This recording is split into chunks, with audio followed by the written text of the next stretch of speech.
My name is Tanya Curry, and this is this week's Acumen Media Report. It's entitled, Terrific Tatjana, Salvages Olympic Horrific.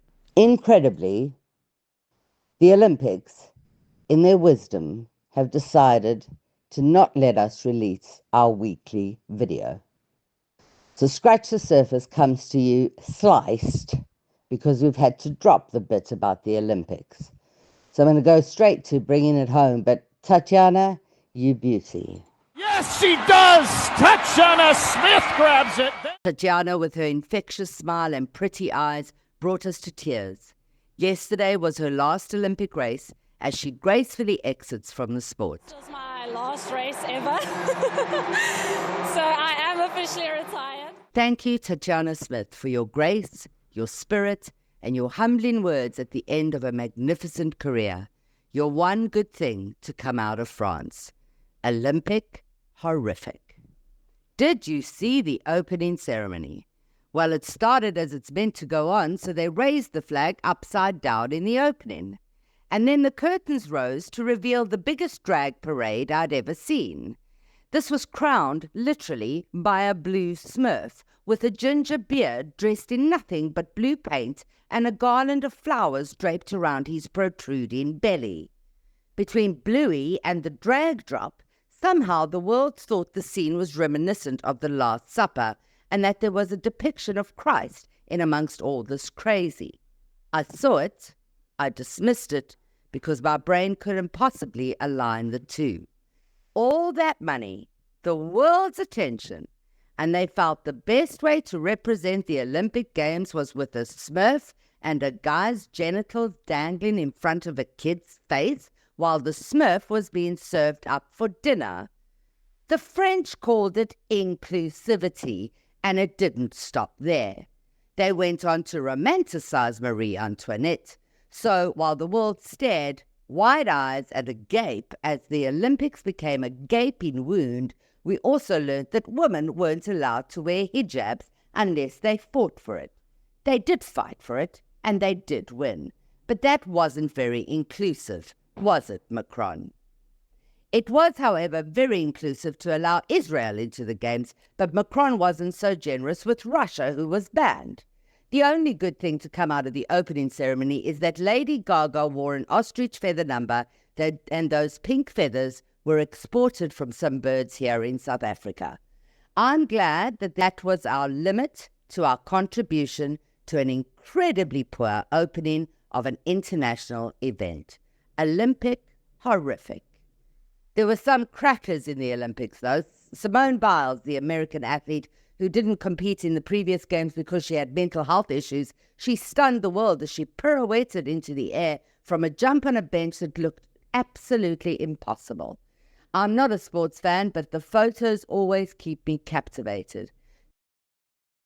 Talking about a good shot, there is a shooting event where they use pistols. I don't know why that surprised me, but it did.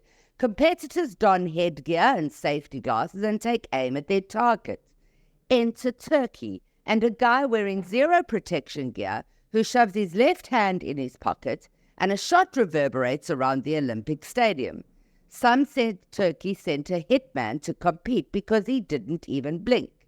It was unnerving and very funny. His name is Yusuf, and apparently he only recently took up shooting after a particular heated argument with his ex-wife. The 52-year-old mechanic turned up in his jeans and T-shirt, shot a near-perfect round, and then asked if there was a smoking area nearby.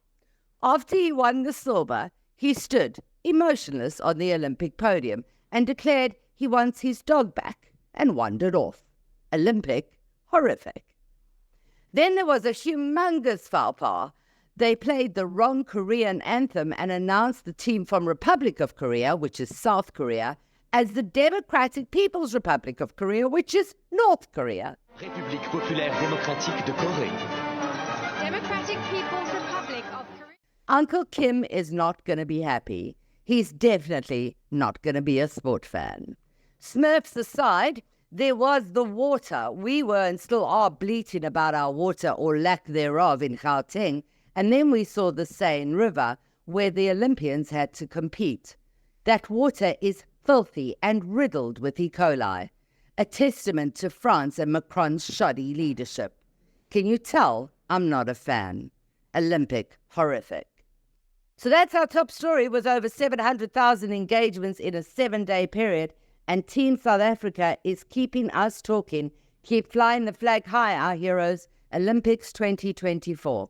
So let's bring you a summary back home. What a week, hey, South Africa.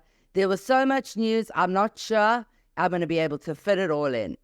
Racism in our schools was a major chunk of our media. Pretoria Girls High hogged the spotlight with its whites-only WhatsApp group and the suspension of several pupils and the principal. The EFF were crowing at the gates of the school all week, making the story impossible to ignore. It is a strange story, this one. The media refers to the incident as microaggressive racism. What is that? What is that? I was mulling over the story when Pineland School news broke. Silence. So the people are arranged for 100,000 1,000. I mean 50,000. The story of deplorable behavior amongst a group of school kids who took their younger peers, shoved them in cages, and then auctioned them to the highest bidder in a mock slave auction. The story is so dark that I struggle to watch.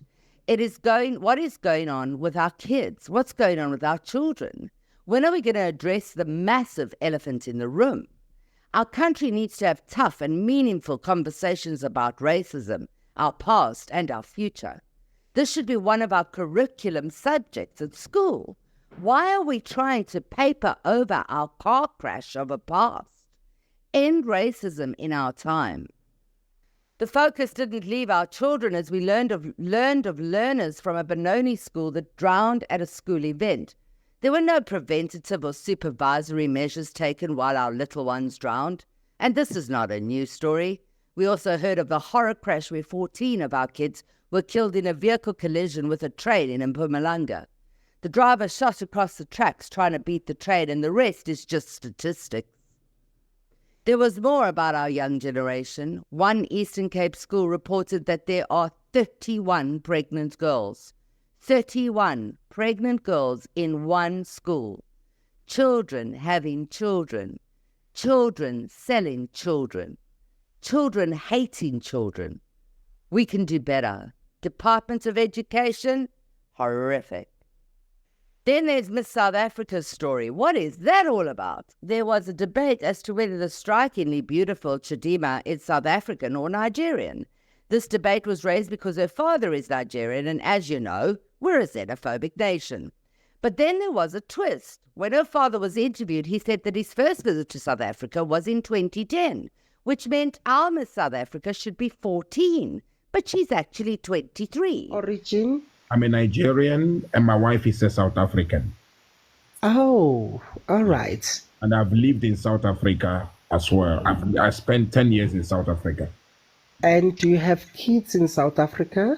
Yes, I do. So she was born in South Africa or she wasn't born in South Africa? It's a simple question, but it's a question that our organizers and our government can't seem to answer. All the while, a gorgeous girl gets her dreams trampled on, or a gorgeous girl gets her dastardly plans scuppered. You decide, Miss South Africa. It wouldn't be a week in South Africa without politics and Zuma specifically. I've been reporting these headlines for so long. It's been longer than I've been in the industry. One thing Jay-Z does have is stamina and an insatiable appetite for media headlines. The ANC expelled Zuma this week, and fair enough, you can't have a member of one party heading up the opposition, right? No. Zuma will be contesting his expulsion, though, in the next 21 days. Round and round we go. That's how he feels, that they needed to, acknowledge his contribution to the struggle for liberation and to the ANC, and deal with him in a proper family way, a family manner, than to treat him like a Malala pipe of some sort. Of course, that's not all about Ubaba. The stolen MK logo was back in court this week. The ANC are appealing the decision about the trademark and want ownership to be returned to the ANC. While our ruling party sort of are fighting over logos, the GNU seems to have fallen apart. Zilla the Terror refused to call our government one of national unity. Cyril Ramaphosa came up with this notion of a government of national unity, which he thought would be a better way of selling the concept of coalition to his own party. Now, this of course is not a government of national unity, because a government of national unity brings all parties together, which would have had to include the EFF and the MK party, which it did not. But it still gave the president the fig leaf he needed to bring in all sorts of smaller parties to say, I'm not in a coalition with the DA. Now, the truth is that we are actually in a coalition, because a coalition means that if a party withdraws from the coalition, the government falls. Instead, she insisted that it was a coalition and that the DA pulling out meant the entire government had fallen apart. Fikile, Minister of Alice Mbalula, Secretary General of the ANC, said that they were not begging Helen. If she wanted to leave, then she should. No Zila Zimnengi. If she wants to leave the GNU, she can leave. So at the moment, dear South Africa, we have a government without the DA, without the EFF, and without the MK party being in attendance. So those of you who voted for the smaller parties, good on you, because those are the only people working right now. The rest are paying lawyers. Make it make sense. There is so much news and my words are limited, so I have to try and fit in several other big stories. There is an illegal military base in White River, 95 Libyan trainees. Training for what exactly? Have they walked through White River at night? That's all the training you need. This is South Africa, guys. Our day-to-day living is more than a military camp. Just take a taxi to town and then talk to me again about needing training on how to defend yourself. Please, welcome to South Africa now, duck rookie. I must squeeze in my personal favorite story of the week. Asbestos has expelled 11 members from his ACT party, the ACT party. Msinto, one of the ACT members, said they'd received communication from Ace Magashule expelling them from the ACT family organization, in inverted commas. He said, we need to place it on record that we are not expelled from ACT, but we have since resigned. That was his retort. Ah, the sweet implosion of an ACT. How apt. And finally, an incredible statistic. Operation Chanela have arrested 700,000 people in little over 1 year. That's almost 1 million people. Where did they put them all? With regard to Operation Chanela, we are happy to announce that we have surpassed the 700,000 mark in terms of arrests. If you're arresting 1 million people a year, there is still a crime problem, perhaps you're not addressing the problem, right? Where's Groenewald? His work is now cut out for him, Minister of Correctional Services. Let's skip across continents, and apart from the Olympics, Trump has hogged headlines yet again. This time at a Black Journalists Council, where a female journalist asked him how he intends to secure black people's votes, as he has such a racist rhetoric about African Americans. So my question, sir, now that you are asking black supporters to vote for you, why should black voters trust you after you have used language like that? She also mentioned now that Kamala Harris was in the race, it would be a great deal harder for Trump to secure the vote. Trump retorted immediately by saying that the journalist was rude, and she didn't even say, hello, how are you? Well, first of all, I don't think I've ever been asked a question in such a horrible manner, first question.